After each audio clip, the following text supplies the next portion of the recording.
వినలేదా గోదారి తల్లి కడుపు కోత వినబడలేదా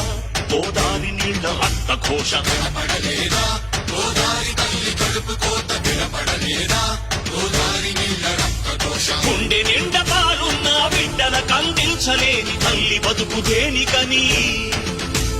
వీళ్ళు నింపె నీళ్లున్న సముద్రాన పడిపోయే శాపం తనకెందుకని